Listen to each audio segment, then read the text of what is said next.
Là, ça devient vraiment intéressant. Alors, Usher est l'un de ces enfants prodiges qui s'est fait remarquer dans une chorale à l'église, puis dans un premier groupe de musique, dans une émission télé, pour finir par se faire signer en maison de disque à seulement 13 ans. Et c'est L.A. Reid, le directeur de LA Face Records, qui voit en lui un véritable potentiel après avoir été impressionné par une performance vocale du jeune artiste. Sauf qu'à 14 ans, 15 ans, sa voix mue un petit peu, donc elle change. Et Usher avait du mal à la contrôler, à la gérer, tu vois. Et musicalement parlant, ça devenait plus ouf, donc Usher avait besoin de se former. Et pour ça, L.A. Reid va décider de l'envoyer en camp d'entraînement. Et le camp en question, c'est le Flavor Camp de Diddy. Et ce camp va durer 1 an. Alors là, tu te poses la question, qu'est-ce que c'est le Flavor Camp, ok? Alors le Flavor Camp de Diddy, tu sais quoi, je vais laisser Usher l'expliquer brièvement. In the 90s, do you understand what that's like? Puffy's place was like just filled with chicks and like non-stop, right? No, not really. I mean, but hey, it was curious. I got a chance to see some things. Yeah, but you were 13. What were you seeing? I went there to see the lifestyle. Right. And I saw it. And it was but I don't know if I could indulge and understand what I was even looking at. It was pretty wild. Et également, il en a parlé dans une très vieille interview sur le Rolling Stone magazine, je crois dans les environs de 2003-2004. Voici ce qu'il dit. Puff m'a introduit à un tout autre genre de truc. Le sexe, spécifiquement, dit Usher. Le sexe était tellement présent dans l'industrie, mec. Pendant qu'il était à New York, il vivait chez Puffy, à Scarsdale. Il y avait toujours des filles dans le coin. Tu ouvrais la porte, tu voyais quelqu'un en train de le faire, ou plusieurs personnes dans une pièce en train d'avoir une orgie. Tu ne savais jamais ce qui allait se passer. Usher a aussi expérimenté avec des femmes, mais il dit qu'il n'a réellement consommé le sexe qu'à 19 ans.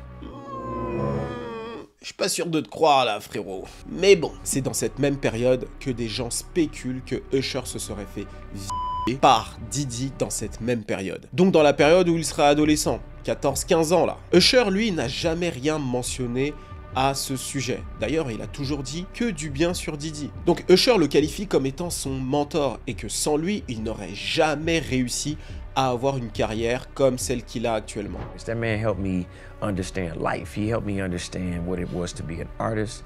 He helped me understand what it was to be passionate about something. He helped me understand culture. He helped me understand business on a different level because I'm seeing him go from his independence to then becoming Puff Daddy. You know what I'm saying? And I got a front row seat looking at that. Thank God that I had that experience. You know what I'm saying? And then you. And by the way, at New York's hottest moment. On n'obtiendra donc rien d'Usher lui-même, en tout cas pour l'instant. Par contre, là où on peut creuser, c'est du côté des personnes qui étaient présentes avec lui pendant cette période où il était au Flavor Camp. Et on a de la chance parce que parmi elles, il y a une personnalité qui donne beaucoup d'interviews, d'accord? Non, il ne s'agit pas de Jaguar Wright, ok? Jaguar Wright, c'est vraiment la personnalité qu'il ne faut surtout pas suivre. Elle fait trop de désinformation, elle raconte tout et n'importe quoi. Ne suivez pas Jaguar Wright, ok? Elle a compris qu'elle avait un véritable buzz autour de ses affaires complotistes et du coup, elle en joue à mort. Donc, elle donne 10 000 interviews en racontant toutes sortes de choses.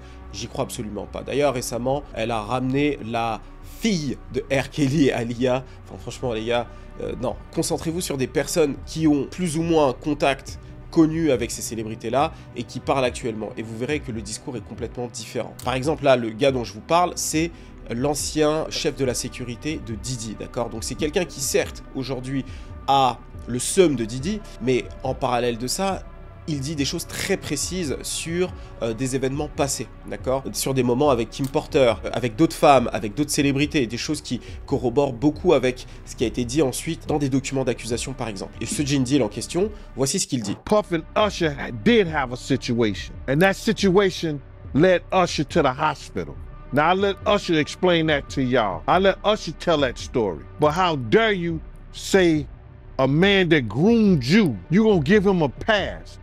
Bro, you know, I know. Donc il dit, Usher P. Diddy avait une situation. Situation, quand les Américains disent ça, ça peut vouloir dire beaucoup de choses, entre autres une relation. Et ce qu'il explique là dans cet extrait, c'est que Usher aurait eu une situation avec Diddy qui l'aurait emmené à l'hôpital. Donc moi j'aimerais bien savoir ce que c'est. Ça peut être effectivement lié à un V, ça peut être la consommation de drogue. Ça, c'est très probable d'ailleurs, parce que ça devait circuler comme jamais à cette époque-là. Parce qu'il faut savoir qu'on n'était pas dans la même époque, hein. Tout n'était pas politiquement correct comme aujourd'hui. À l'époque, il y avait tout et n'importe quoi, d'accord? Donc, il est fort probable que Usher ait consommé de la drogue à son insu. C'est probable, ça c'est d'ailleurs ma théorie, où il a pu se passer pire. Et ça, on le saura peut-être ou peut-être jamais d'ailleurs. Alors pourquoi je dis peut-être jamais? Parce que Usher semble beaucoup protéger Diddy. Et d'ailleurs récemment, il y a quelques semaines de ça, il y a eu une grosse suppression de tweets sur le compte d'Usher. Et beaucoup de gens ici et là ont dit que potentiellement,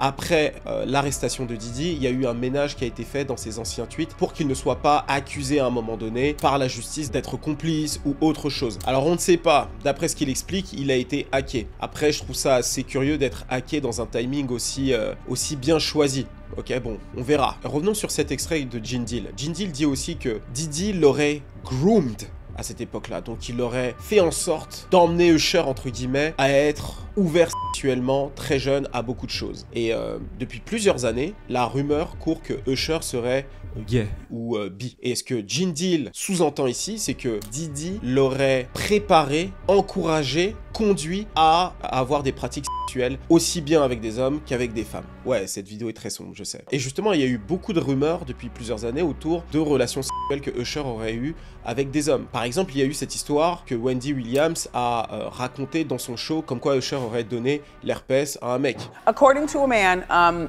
Usher, he's saying that Usher gave him herpes.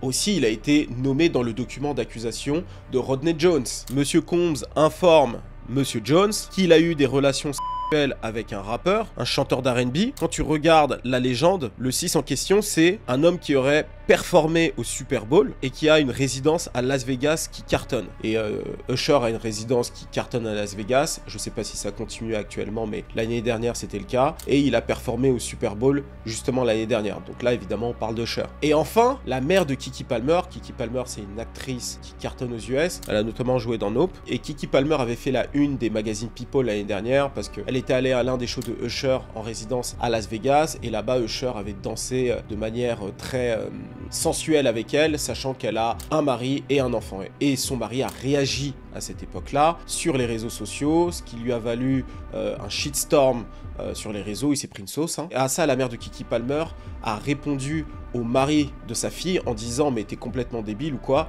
Usher est bi, il couche avec des hommes, il voulait pas de ta femme, etc. »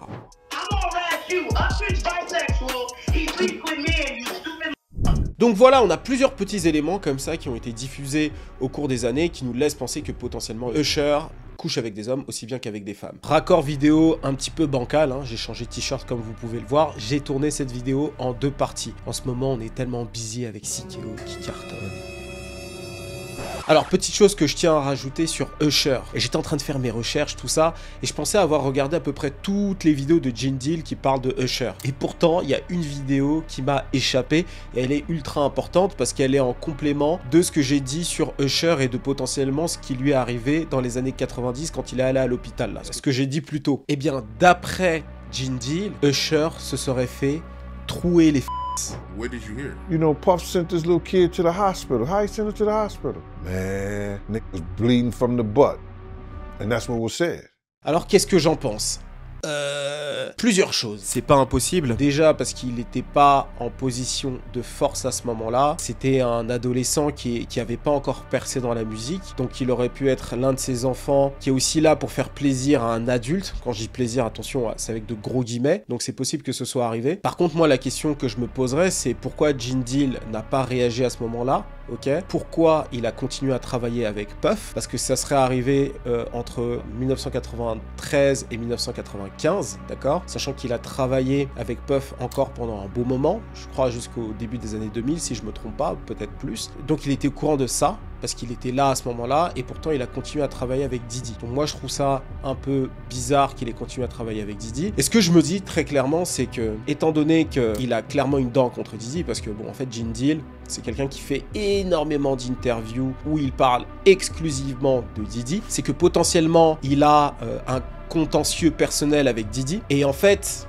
il se sert des médias pour dire un maximum de choses négatives sur lui. Donc, il dit des choses vraies, parce qu'il a révélé pas mal de choses sur Kim Porter, sur comment Diddy traitait Kim Porter. Kim Porter, pour ceux qui ne savent pas, c'est sa première femme qui est décédée entre 2017 et 2019, je me rappelle plus exactement. Mais en même temps, c'est quelqu'un qui en rajoute beaucoup, parce qu'il a compris qu'il avait énormément de pouvoir grâce aux médias. Donc, je pense qu'il doit dire des choses vraies, mais en même temps, il doit en rajouter. Et aussi, ce qu'il faut savoir, c'est qu'il y a eu un gros changement dans le modèle économique de beaucoup de médias américains. Et ça a été amorcé par Vlad TV. En fait, en quoi consiste ce changement? Eh bien, les chaînes YouTube, médias, sont prêtes maintenant à payer pour des interviews. Et parmi ces personnes qui sont régulièrement appelées pour des interviews rémunérées, il y a Jaguar Wright ou encore Gene Deal. Et c'est pas une mauvaise chose de payer les personnes qui vont être interviewées sur ta chaîne. Par contre, le problème, c'est que ces personnes-là sont incentivées à proposer à chaque fois de nouvelles informations croustillantes pour que ces interviews-là soient vues